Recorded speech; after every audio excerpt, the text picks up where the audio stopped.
So the beta has come to an end, and I've given my personal thoughts, which, as many of you know, my thoughts got kind of harsh, but I'd like to make a video that's a little bit more calm, a little bit more laid back, and I'd like to break down the feelings of the rest of the community. Many of whom either, hated the beta, some who absolutely loved it. Those who had varying levels of quality in their experience regarding netcode, ping, and packet loss, and those who may have not been over the moon about the game, but had a pretty smooth, enjoyable experience with little issues throughout.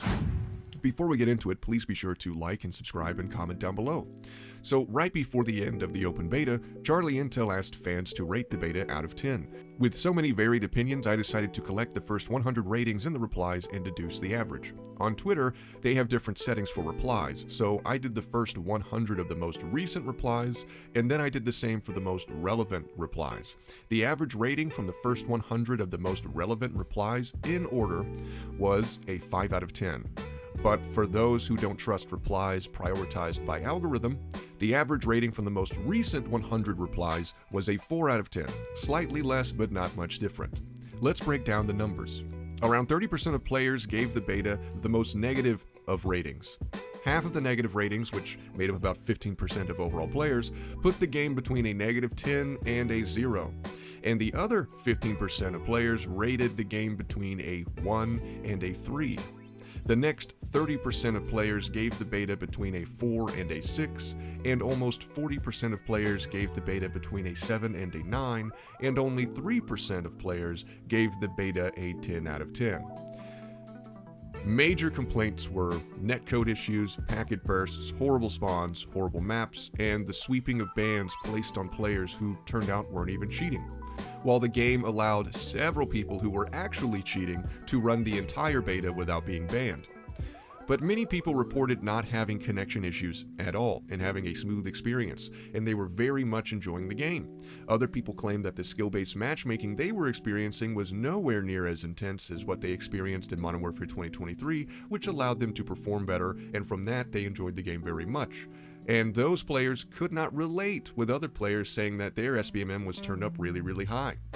As well as people who pointed out the weapon play was nice and the game looked very good, which I agree, I think the game did look great visually. But how does the community's opinion differ from last week? Well, in the first week of the beta, the hype and excitement was really high, and there was a lot of people who wanted to like the game and were convincing themselves that the game was just absolutely fantastic no matter what. And generally in polls similar to Charlie Intel's, you were seeing people easily giving the game an 8 or a 9 or a 10. But now we're getting to the end of the honeymoon phase for the majority of players who played the first weekend and the second weekend, and now we're seeing people's actual experience come through, their more honest opinions. It's also true to point out that many of the people giving positive reviews of the beta in this recent poll are people who didn't play the first weekend and just started playing the beta in the last weekend right before the poll was taken. So for many of those players, their honeymoon phase hasn't completely ended yet, and I know that there are people whose honeymoon phase ended, but they still see a lot of potential in the game, and they still actually like the game very much. All I'm pointing out is that at this point, it's a bit of a mixed bag right now, and some of those players still in the honeymoon phase may become more cynical as time goes on and their honeymoon phase comes to an end.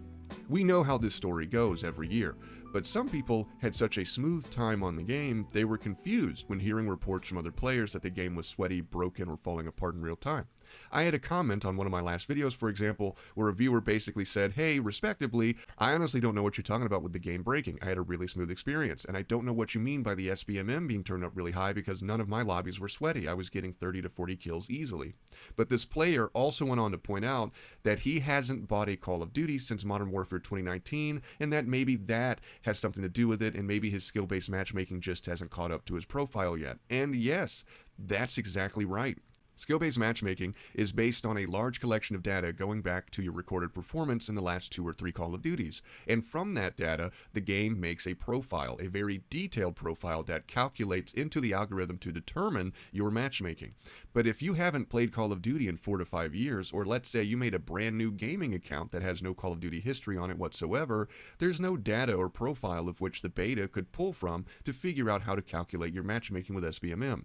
Meaning you're going to be thrown into the much larger match pools, meaning your connection is going to be pretty consistent with very low ping, and you're not going to have a lot of netcode issues or packet burst issues, and your lobbies are going to be fairly easy. Many YouTubers, including JGod, have shown how this works by making a brand new gaming account and then hopping into the beta and showing how absolutely easy those lobbies are. The thing you'll notice this, and I know it's become more popular because people are like more paying attention, because content creators are doing the same thing where they're getting into easier lobbies to farm, get higher kills, whatever the case is.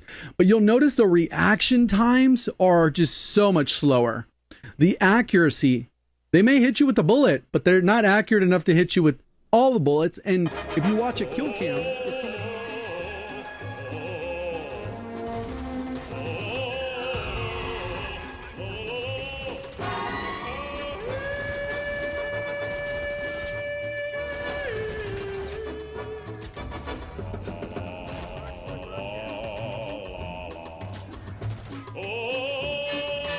And it was also shown that it does take a long time for skill-based matchmaking to build up enough data on you that it feels sufficient enough to start really kicking in and throwing you into those smaller match pools. Some players' skill level, though, still doesn't quite achieve the echelons high enough to start pulling from the very small match pools. Therefore, they're still pulling from greater size pools and therefore having greater connection, less frequent choppiness or stutteriness, resulting in a smoother experience. Some people who are very skilled party up with friends who are not very skilled, which resulted in the game matching them with easier lobbies from larger match pools. So for the most part in these situations, people either hadn't played Call of Duty in a long time, or they just created a new gaming profile, or they were partying up with lesser skilled friends, and therefore were getting fairly easier games with players collected from much larger match pools, resulting in less frequent netcode related issues, which, good for them, I'm sure was an awesome experience in that case.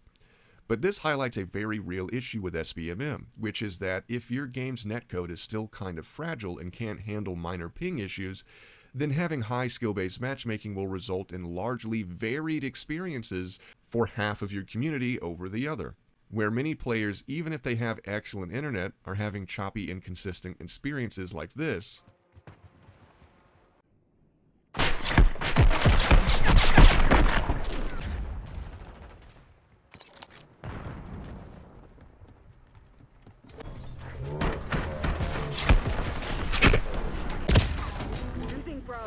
Nope, doesn't matter.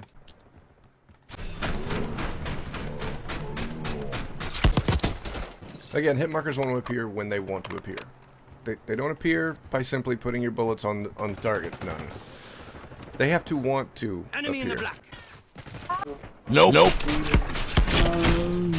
Nope. Nope. Nope. Nope. Nope. Nope. Nope. Lockdown. Hold the enemy back. Again, hit markers only want to appear when they want to. The package safe. UAV on grid. Target detected.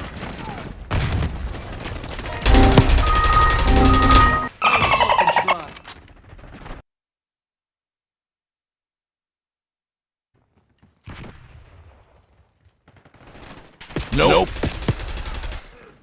Last mistake, prisoner. Nope. Nope. Nope. Nope.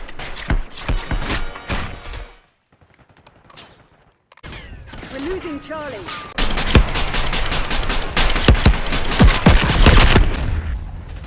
Fire. Keep the package safe. Enemy HVT is down. See that freeziness right there? It just keeps doing that. I am glitching though. Are you glitching? Yeah, oh yeah. Losing Bravo. Oh yeah. Going nowhere.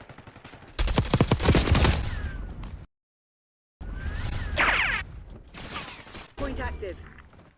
Hostiles have captured the hard point. What the Hard fuck point was locked that? down. While other players aren't really experiencing said issues at all, and saying that they had a wonderful, smooth time. Now, these issues on top of balancing issues in the game, as well as spawn issues and the horrible maps, had a real sobering effect on a lot of players' honeymoon phase. And Activision and Treyarch have agreed that this beta did in fact have some pretty excessive issues, and therefore they are opening up the beta one more time at the end of the month, hoping that during the break between now and then, they will be able to fix these issues effectively. But I think for many players, the damage is already done, regardless if they do fix netcode issues, for example.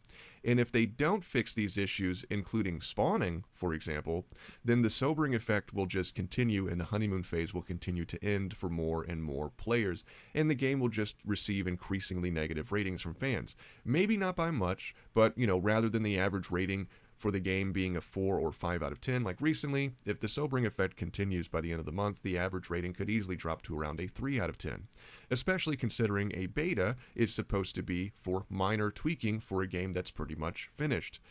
But this game, for many players, felt more like a pre-alpha, which many, including myself, are saying is kind of unacceptable, especially considering this game had 4 years of development, the longest development time of any Call of Duty. They had all that time, but it seems that they don't have much of the polish to show for it. So I can't take anybody seriously that makes excuses and defends this game as it sits right now by saying don't be so harsh, it's just a beta. I've been playing every Call of Duty console beta since they started back in Black Ops 3. I know what a beta is supposed to be and how far along a beta is supposed to be. And the spawn issues alone in Black Ops 6 shows that this is in more like alpha to pre-alpha condition. And if you keep making excuses for Call of Duty pushing out alpha and pre-alpha content into their so-called beta, then this problem is only going to get worse because you are just enabling them to release less and less finished content even when a game has had the longest development time out of any Call of Duty. Don't enable that. Don't make excuses for that. You can hope that they fix these problems in due time. I definitely do, but you don't defend failures like that when they literally have no excuse for it.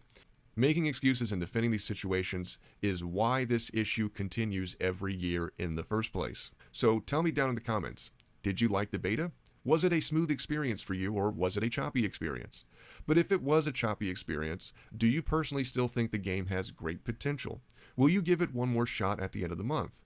I know that for me personally, if I see enough people saying that the netcode has been smoothed out and the spawns have been fixed, then I'll definitely pop in and see how much of the feel of the game has changed.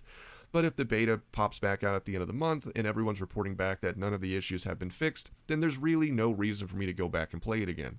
But yeah, anyways, let me know your opinions down in the comments. This beta in particular has people very divided, and I'm curious to hear from you. Anyways, that's the end of the video. Please be sure to like and subscribe, and I'll catch you guys next time.